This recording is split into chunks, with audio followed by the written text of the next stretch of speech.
Salut à tous et bienvenue sur Mininch, la chaîne d'actualité des miniatures. Alors aujourd'hui, on se retrouve parce que je viens tout juste de recevoir aujourd'hui un colis. Alors le livreur a un peu forcé dans la boîte aux lettres, mais c'est rentré. Et en fait, il s'agit de la nouvelle collection Altaïa. Alors on a déjà vu ensemble dernièrement des muscle cars américaines, on a aussi vu des camions américains, on avait aussi vu des camions d'assistance de rallye, un peu plus français. Et bien cette fois, c'est totalement autre chose, puisqu'il s'agit de ceci. Alors c'est vraiment petit, hein. Alors exactement, c'est une collection qui s'intitule Micro-voitures d'antan, les véhicules qui marquèrent une époque. Bon, j'ai donc les 4 numéros qui sont juste ici, on va les découvrir et les déballer ensemble. Mais en petite introduction, si vous êtes un petit peu jeune, vous connaissez forcément la Citroën Ami. Et ben voilà, fut un temps après la Seconde Guerre mondiale où il y avait beaucoup de véhicules de ce type, mais qui n'étaient pas forcément sans permis, qui allaient un petit peu plus de 45 km/h. Bon, on va déballer ça ensemble, c'est parti. On va donc découvrir un petit peu à chaud cette collection. J'ai pas forcément eu le temps de travailler les textes, et forcément c'est des véhicules qui datent quand même des années 50. On est 53, 58, 57 et 57. Alors je ne connais pas tout, mais c'est assez marrant d'avoir des véhicules qui marquèrent quand même une époque qui était celle de l'après-guerre, dans l'équivalent des 30 Glorieuses pour la France. Et la première voiture nous vient donc d'Italie. Elle est surtout connue pour sa version BMW qui arrivera quelques années plus tard. Il s'agit donc de l'Isetta. D'ailleurs, elle a une reproduction normalement qui va prochainement être réalisée avec le même principe. Donc on est sur des véhicules qui sont légers, qui sont des quadricycles, comme la Citroën Ami, avec un petit moteur de moto qui développe quelques centimètres cubes. Ils sont peu chers, on peut vraiment tout faire avec. Bref, c'était des véhicules abordables à la sortie de la Seconde Guerre qui permettaient à des familles de pouvoir se déplacer sans problème. Donc là on est sur la version italienne, une reproduction qui est donc au 1/43e en métal. On découvrira un petit peu ça plus tard. Alors sur la deuxième, qui est donc une version française, il s'agit donc d'une Vespa 400 Akuma. C'est celle-ci. Bon, là on retrouve un peu plus les standards d'une automobile classique. On a la petite malle de coffre qui est à l'arrière. Donc on a un petit véhicule qui est en bleu. Bon, c'est assez intéressant, les petits livrets, de pouvoir apprendre un peu plus sur chaque véhicule.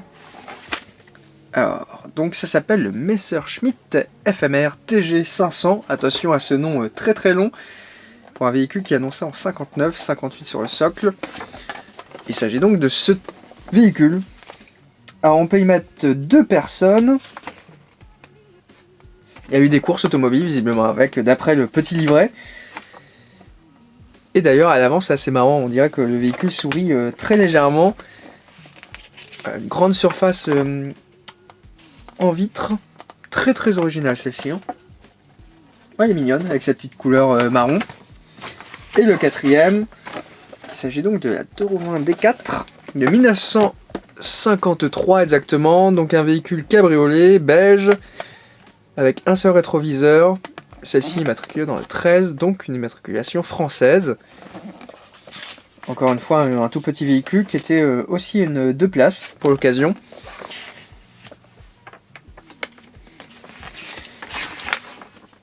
Et grosso modo, c'est à peu près ça, hein. Celle-ci, il me semble l'avoir déjà vue en 43. Peut-être une production chez Spark ou chez Bizarre. Des éléments qui sont un petit peu dans ce style. Alors il faut savoir que cette collection est donc disponible à l'abonnement dès maintenant sur le site Altaïa pour une livraison à la fin du mois de novembre. On devrait peut-être la jour à voir en presse. C'est une excellente question parce qu'on attend toujours les camions semi-remorques. Vous êtes très nombreux à me demander quand ça sort, mais je n'ai toujours pas de réponse. Clairement, les sorties presse Altaïa, c'est soit en septembre, soit en janvier. Donc ça n'a pas été septembre. Est-ce que ça sera janvier? C'est une excellente question. Mais il faut bien voir que d'un point de vue collection presse, dernièrement, il y a eu la collection véhicule de la Seconde Guerre mondiale qui a été disponible en kiosque. Et ça faisait quasiment 2 ans qu'elle était disponible à l'abonnement. Bref, aujourd'hui en fait Altaïa privilégie l'abonnement pour avoir des clients tout simplement plus rapides.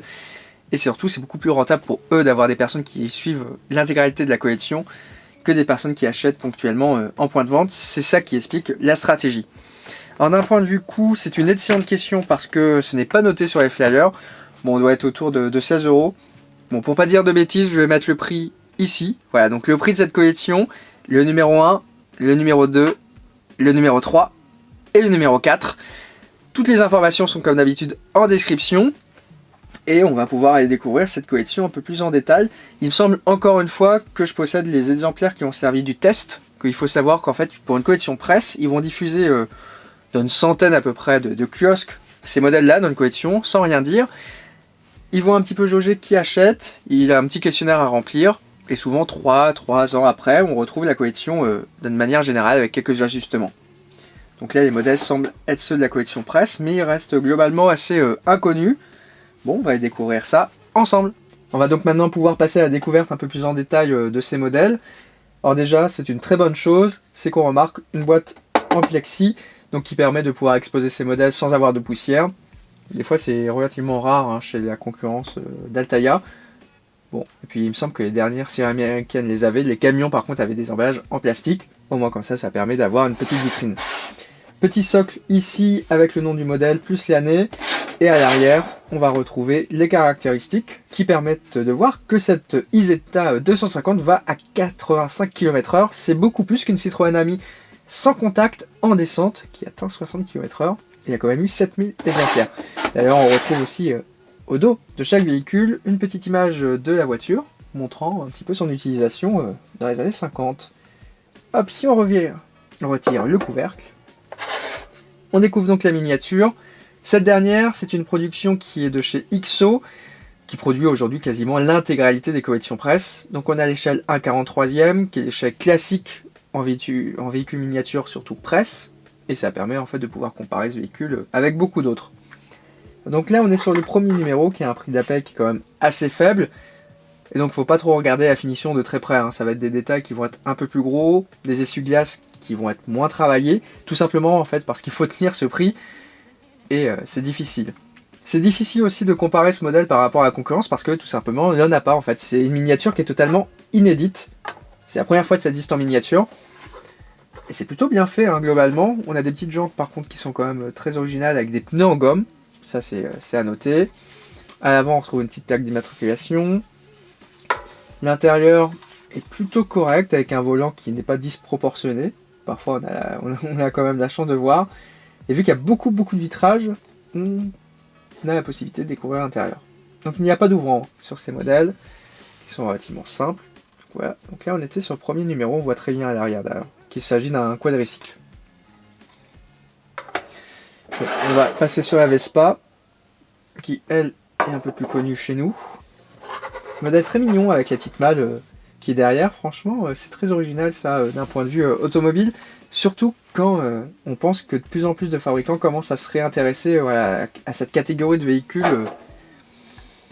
qui est plutôt petit. Donc celle-ci pouvait aller jusqu'à 85-90 km/h. Il y en a eu 30 000 de produits, ce qui est quand même relativement énorme, hein. C'est plus que des C6. Et c'était donc un coupé, 2 places, parfait pour pouvoir partir en vacances et se garer partout. C'est peut-être les ancêtres tout simplement des Smart. Hop. Le troisième véhicule, c'est à 2,20 € des 4. Celle-ci, on a eu 1200. On est sur un 462 de cylindrée, 13 chevaux fiscaux, 85 km/h.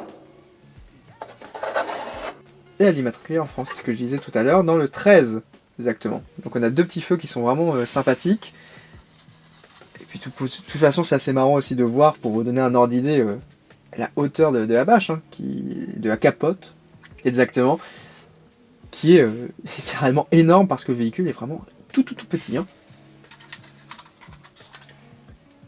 Donc il y a eu beaucoup de véhicules dans ce type en France. On a aussi la Simca 5 qui me fait penser. Mais de là à faire une collection entière, quand même, c'est plutôt un pari osé et atypique. Au moins c'est bien, ça permet de faire rentrer des véhicules qui n'ont jamais été faits et de pouvoir découvrir un petit peu l'histoire de l'automobile d'une manière autre. Alors celle-ci je la connaissais pas, donc c'est une 2 places qui ressemble beaucoup à un Twizy hein, au niveau de la conception, on n'invente rien. Donc 4 roues, 2 places avant-arrière, et le petit moteur normalement il doit être à l'arrière je pense, vu les doubles sorties d'échappement, attention. Celle-ci par contre est bien finie, hein. Au niveau des détails, on peut voir quand même qu'il y a un beau travail qui est fait, au niveau des chromes, des peintures, de la mise en plaque de la plaque, de l'intérieur. Et c'est ce que je disais tout à l'heure, l'avant, c'est assez marrant de dire une voiture qui sourit. C'est vraiment très mignon.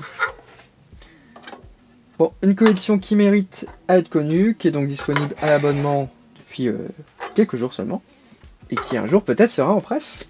Bref, c'est très original, ça change de d'habitude, Bon, je pense que c'est ce qu'on cherche sur une collection presse. Et d'ailleurs, il y a Altaïa qui vient de sortir un test qui littéralement est énorme. Je pense que la collection va forcément sortir avec des véhicules Need for Speed. J'espère pouvoir vous la présenter un jour. Normalement, ça devrait arriver, je pense, d'ici quelques années. C'est donc la fin de cette vidéo. Merci beaucoup de l'avoir regardée. Alors d'un point de vue bilan, c'est une collection qui est tout simplement originale, qui est vraiment difficile à comparer parce qu'en fait c'est totalement inédit et puis c'est une thématique que personne n'utilise. En soi, c'est une belle collection que propose Altaïa avec de la recherche, des modèles qui sortent vraiment de très loin. Et en plus les productions sont plutôt classiques pour un prix qui est toujours restreint. Je pense que c'est ça qu'on recherche aujourd'hui dans une collection. C'est un bon compromis avec la découverte d'un patrimoine automobile, des prix qui sont pas trop chers. Et en plus c'est disponible dès maintenant à l'abonnement. Donc n'hésitez pas, et peut-être un jour en kiosque. De notre côté, on se retrouve très prochainement sur Mini Inch. Allez, ciao!